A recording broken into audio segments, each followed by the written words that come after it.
Hey ho, and welcome back in my barn. Here I filmed the making of my genius chicken feeder, and that video got viewed a lot and got loads of comments.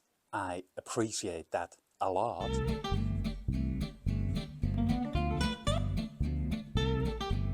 And if you haven't seen that video, go and check it out. I'll leave a link at the end of this video. And there were some questions coming up.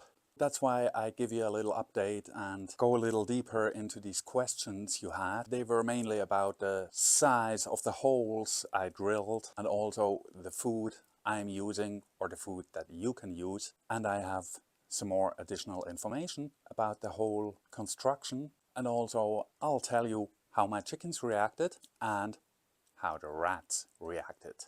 So about the holes I drilled. First off, it doesn't matter about the size of the hole or the drill you're using. It's about the gap that the bolt and the hole will leave for the food. So it all depends on the size of the food you're putting in there. But anyways, I'll tell you the exact numbers that I used.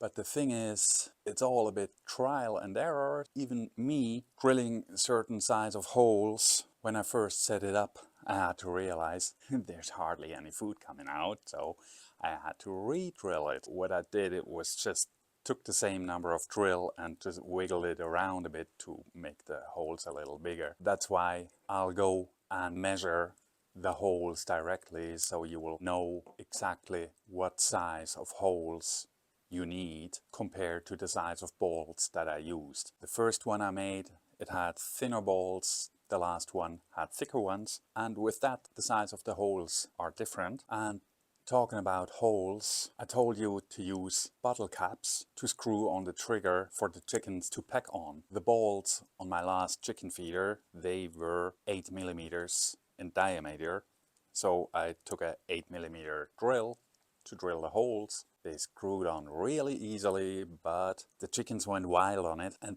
they not only pecked on it, they also pulled on it, and it didn't take long and they all came off again. So I had to get other caps, and the holes I drilled then were one number smaller than the actual bolt. The screwing on was quite hard, but they are really tight on it now and they stay on it.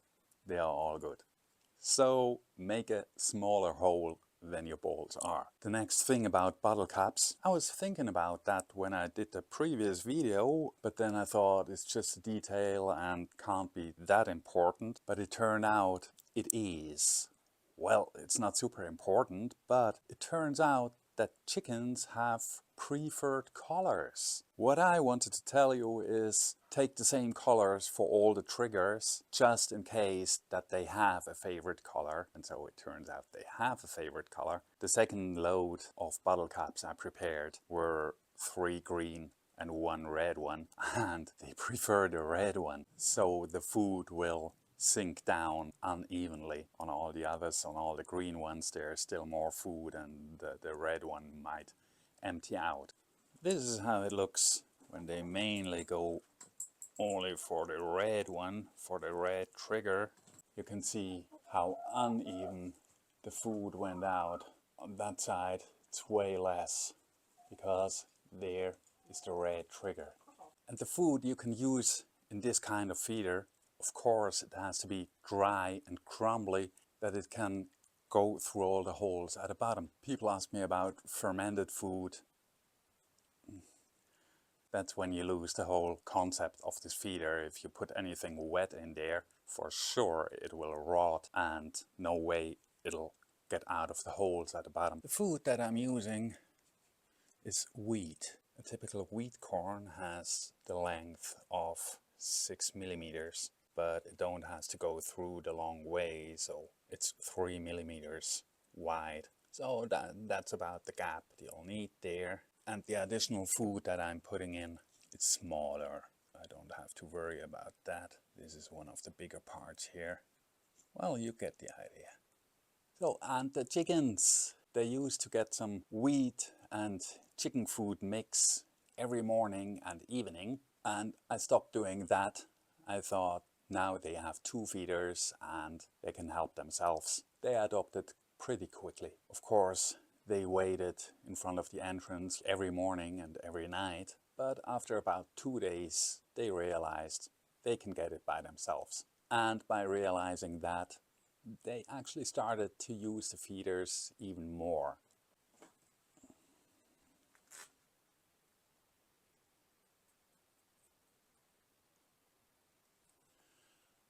I filled them both like 3 weeks ago and still plenty in there. And here you can see the advantage of using a transparent container. So you see exactly the line, how much food there is left.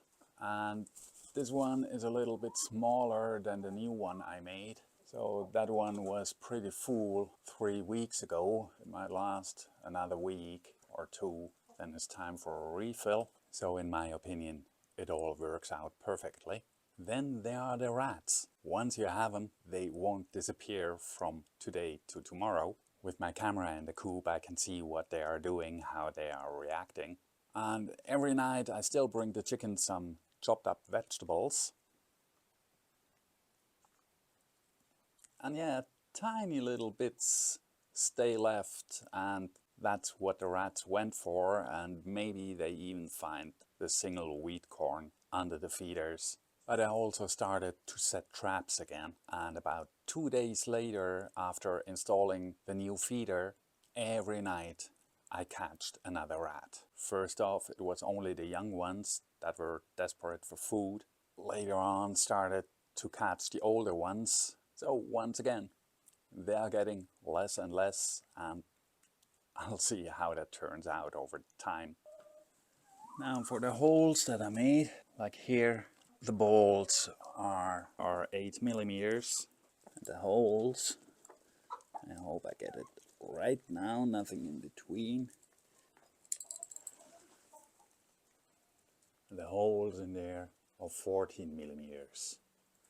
Let's check it at the other feeder. Here the bolts are 6 millimeters. The holes I drilled are 13 millimeters. I hope this answers all your questions. If not, just ask in the comments. And don't forget to like and subscribe. See you in the next video.